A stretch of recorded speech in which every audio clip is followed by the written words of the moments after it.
Coming to you live from the Garage of Solitude here in Whitestone, Queens, I am Mario Francisco Robles, and this is the Superman and Lois final season post-show reaction. This is going to be for episode 3 of the show. Good welcome to anyone who's going to be joining in and hopping on the stream tonight. Episode 3 was full of little bombshells. Some things I kind of predicted. A lot of things I didn't predict at all. But let's just kind of dive right on in because there is a lot to digest here. I honestly needed a few minutes after the episode ended just to kind of collect my thoughts because I was kind of ugly crying there for a little while. For the second week in a row, my son joined me and watched the show with me, and I think he was a little bit worried for his old man there towards the end because it was holy ugly cry, Batman. I did not expect that sort of ultimate sacrifice of Sam Lane like that. Right out of the gate, I have to just address that.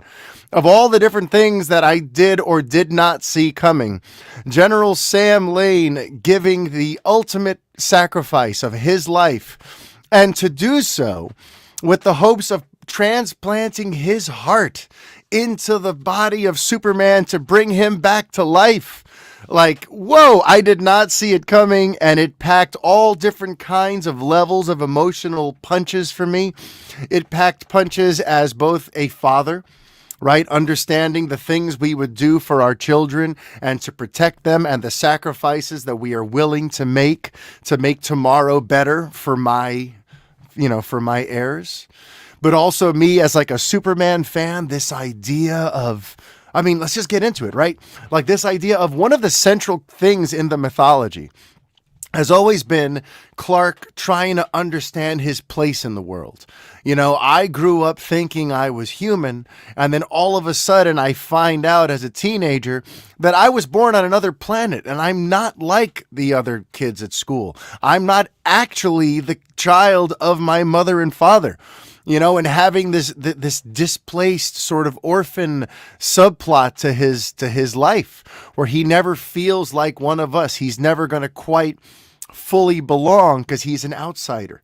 He's somebody, he's a stranger from a distant planet is how he feels. Even though he was born here, he is one of us. He's as one of us as anyone else because he was raised by two humans who taught him just core human principles of being a good person.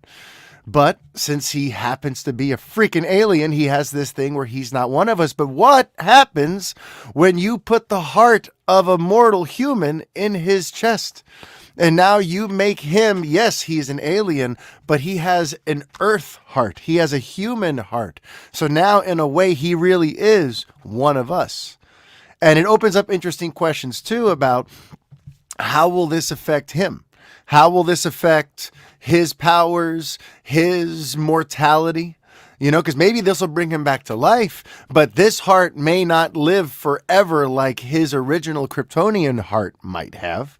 So maybe we're heading down a path here where this Superman will actually age and die of old age alongside Lois in a sort of bittersweet happy ending. Because, one of the things about marrying Superman has to be that, he's going to outlive you. He's probably going to outlive all of us because he's basically some form of, it's like he's like a demigod. He's not like us. He's not like us.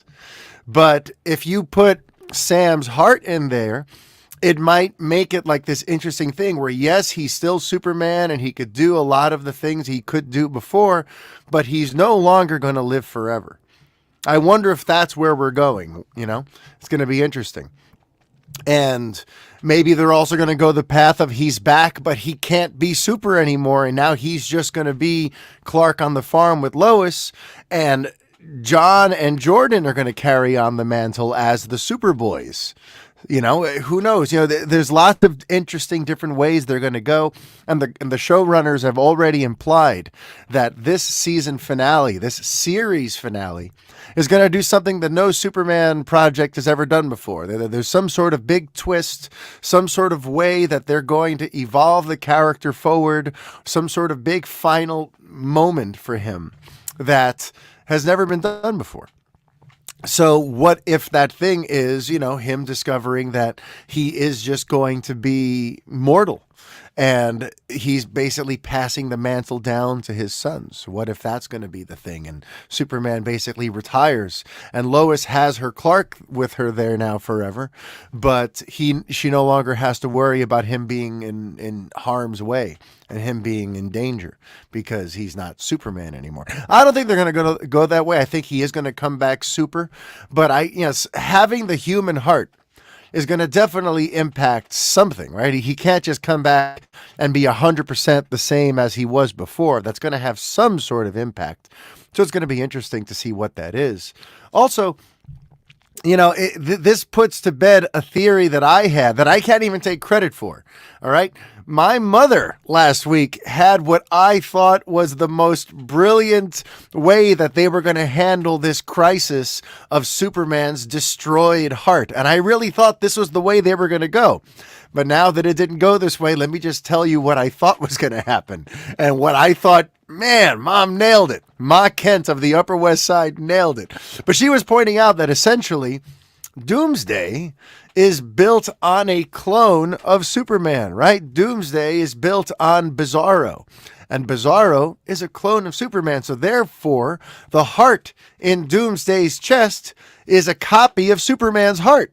Right? And I kind of thought that was going to be the way they got Superman back, that at some point, either Doomsday was going to do the big hero sacrifice, because somewhere deep within there in his tormented psyche was still that kind-natured, misunderstood Bizarro. So I thought maybe he was going to do the hero sacrifice, and his heart was essentially going to be what brought Superman back, and that was going to be the missing key. And I actually thought that would be kind of cool, right? Because this is a heart that is able to die and then return from the dead. So having that kind of an unstoppable heart inside of Superman's chest, I'm like, that's a pretty neat twist. So I kind of really thought that that's what they were going to do. As it turns out, they're not. That's not what they did. He's going to get General Sam Lane's heart. There's just a lot to digest here. But there's also, what I had to digest as a fan was that this show, this final season, isn't going to play out the way I had thought it was going to. You see, I really thought we were going to get like an abridged version of what happened in the comics, where there was going to be the Death of Superman arc, which we kind of lived through, right? He fought Doomsday forever and then died and succumbed to the injuries of that battle. But then I thought we were going to get into the reign of the Supermen, which was the next wave of the story, where different heroes would come up in his absence to try to fill the void of there no longer being a Superman. And I thought we were going to get a reign of the Supermen. So last week, it was Superboy's turn to shine. Right, that's where Jordan got to do a bunch of stuff, and he kind of rose to the occasion and kind of screwed things up a little bit along the way too. But in essence, it was Superboy's episode, right? And then seeing the teasers for what this episode was going to be, it looked like this was going to be the Steel episode. Just like in Reign of the Supermen, there was the Steel comics, where now his arc was that John Henry Irons, survived the collapse of Metropolis and was saved by Superman along the way. So therefore, now he vows to take up the Superman mantle, and he creates the suit, and he becomes the Steel Superman. So I thought, okay, good. This whole series has been setting up that moment where Steel will try to take the place of Superman while Superman is down for the count. So I really thought that's where we were heading here. And this episode was going to be the big Steel episode. And yes, it was. We got the cool thing about Steel and Starlight now officially working at the DOD and all that kind of stuff. And we got a few key scenes there towards the final 10 minutes of the episode. You could see that they're trying their best to keep the budget pretty moderate because there's very little effects shots in this episode, very little action in this episode. A lot of talking, a lot of reacting to stuff, a lot of simple scenes, no big wide scale, mass chaos in this one. They're trying to keep the budget real tight this season, aside from the episodes where things are going to have to get much bigger, right?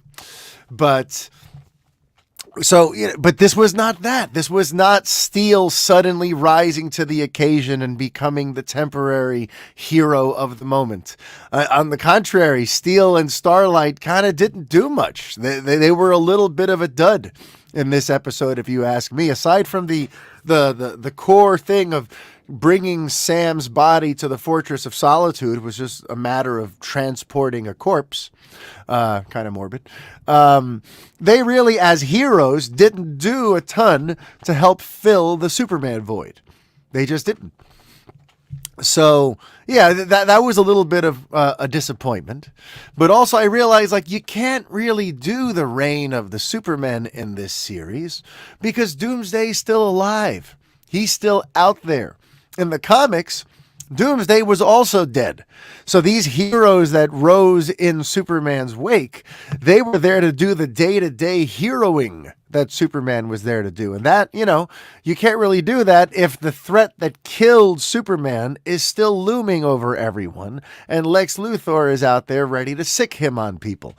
I was thinking about that during the series, by the way. How crazy is that Lex Luthor has Doomsday as essentially his nuclear option, as his big weapon that he could throw at any situation. I have the creature that killed Superman as my right hand. That was a pretty wild thing to realize, too, that this Lex Luthor is a Lex Luthor that we've never seen before in live action. There are certain iterations in comics and in animation that are perhaps this intimidating and this ruthless. But in live action, we've never really seen a Lex like this. I mean, let's think about it, right? The first big famous live action Lex in the movies was Gene Hackman. And Gene Hackman's Lex was not exactly a tough guy. He was a little light in the gills, a little bit of a dandy, a little bit, you would never get actually scared of the Lex Luthor Gene Hackman, the Gene Hackman Lex Luthor. And then when Kevin Spacey inherited the role later on, he brought a little bit more sinister menace to the character, but still wasn't exactly all that intimidating. And with a plot that amounted to a real estate scheme, how scary could he really be? And then, as we go through everything, right, the Michael O'Shea Lex from Lois and Clark, The New Adventures of Superman, also not terribly scary. Michael Rosenbaum's Lex Luthor on Smallville, while a wonderful portrayal of the character, not exactly a Lex Luthor that's going to send a shiver down your spine. And then Jesse Eisenberg's Lex Luthor in Batman versus Superman and the little tail end there of Justice League. Again, not a Lex Luthor that anyone's going to really sweat all that much.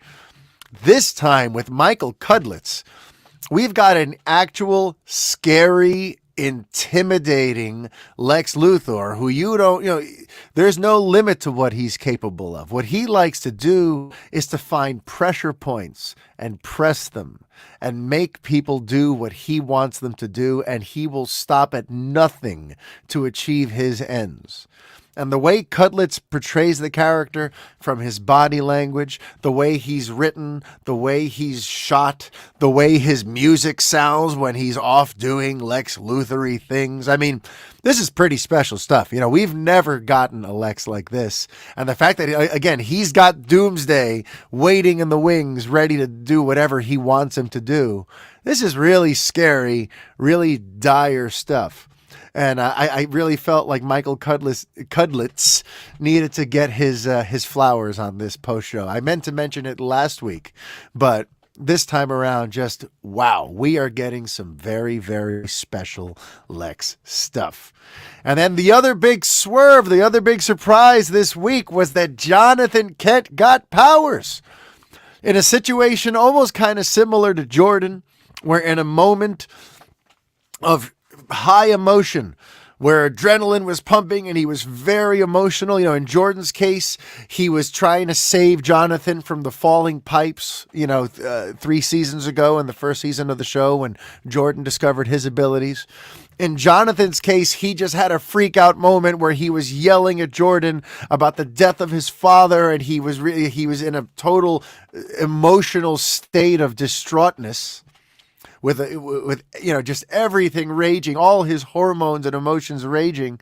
And right then he sits on baby Kal-El's ship, and I swear that helped activate it in his DNA.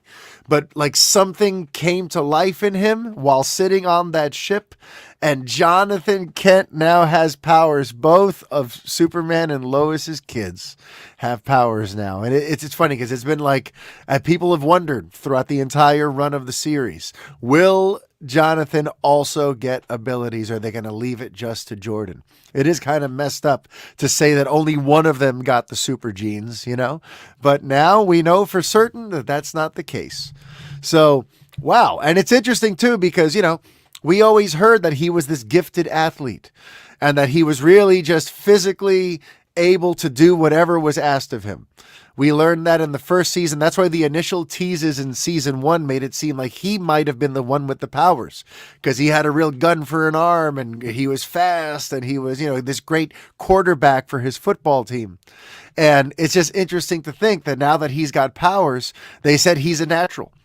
Right? They said he can, he's taken to it really well. He can handle the flight. He can handle the speed. He's been able to just adapt to having those abilities just like that. And I think the metaphor, the allegory, the similarity to him being an all-star athlete, it kind of works out in that way too. He's a natural. And it's interesting. So last week, there was that fateful moment, right, where Lois got the stressful phone call from that automated system telling her she needed to choose which one of her sons she wanted to live.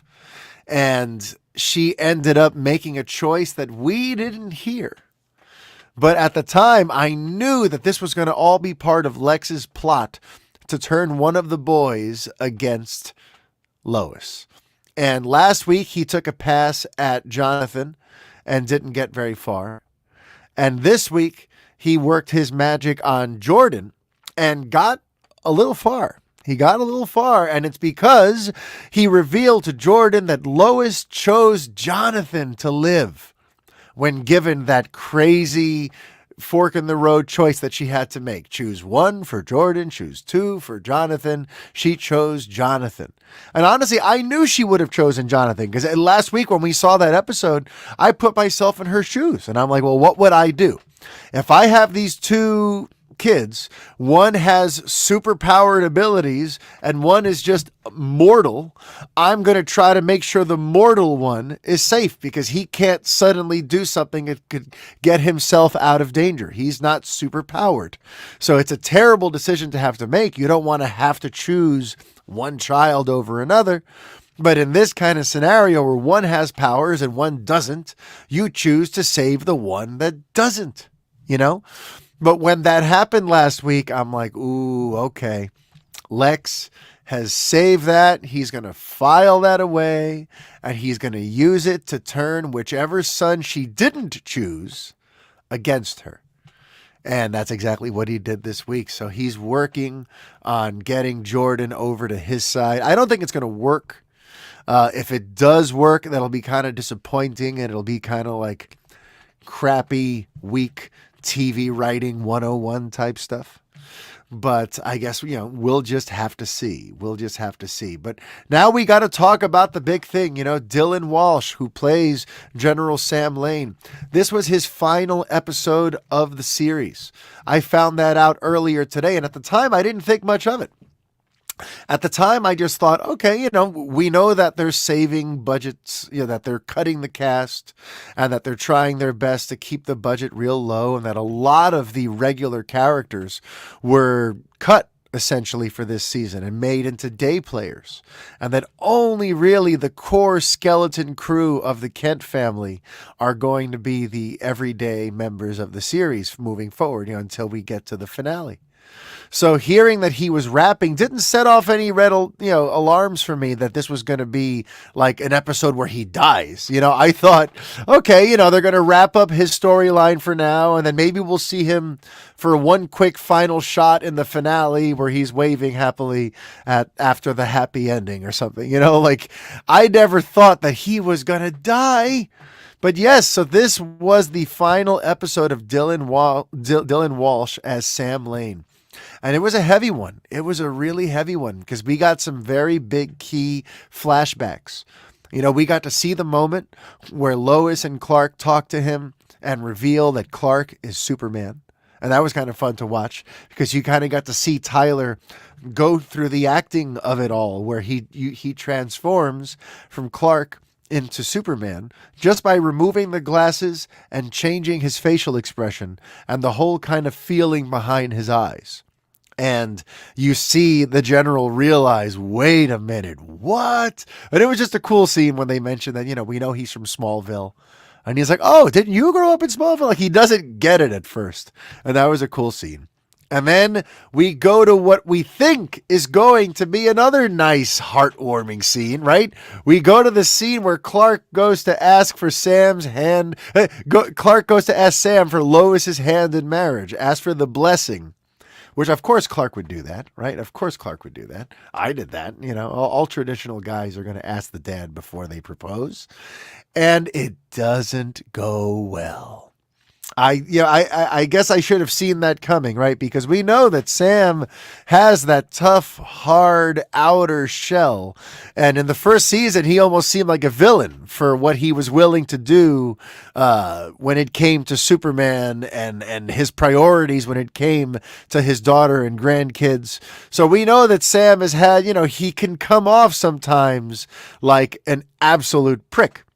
So when all of a sudden he, did not give the blessing and made Clark feel like this was a bad decision and all that, like that was kind of hard to watch. That was, but it made sense. And looking at it from his vantage point, it makes all the sense in the world. Superman is your biggest, he's the top soldier of the DOD. He's the main weapon that you have that you could send into a situation to try to neutralize it. You can't have that top soldier worried about a wife and kids. You can't have that top soldier with priorities other than what is the mission. So from that vantage point, you could see where he's coming from. You could see why he didn't want to do it. But still, that scene was it was hard to watch. And it was like, it just... It reminded you of the darker aspects of General Lane's character. But then we got the awesome... I love the scene in the barn when he does finally come around. To me, that was like one of the big highlights of the episode before we got to the big final hologram conversation between Sam and his surviving heirs. But that scene in the barn where he does finally give the blessing, that scene threw me for a loop because we also got to hear the dad's perspective on why. We heard what the general felt when he was telling Clark why he shouldn't do it. But at the time, but when he was speaking to Lois right before the wedding ceremony, what he brings up is so potent and so true that Lois was on the verge was about to marry a man whose duty was to protect others and whose duty to save the world was going to keep him away from home a lot and away from his wife and kids a lot. And essentially, he was pointing out that that's what he did. That's what ended his marriage to Lois's mom. Lois's mom married a man whose responsibilities to protect everyone kept him away from home all the time and kept him from being the best possible dad to those kids because his responsibility was to the greater good.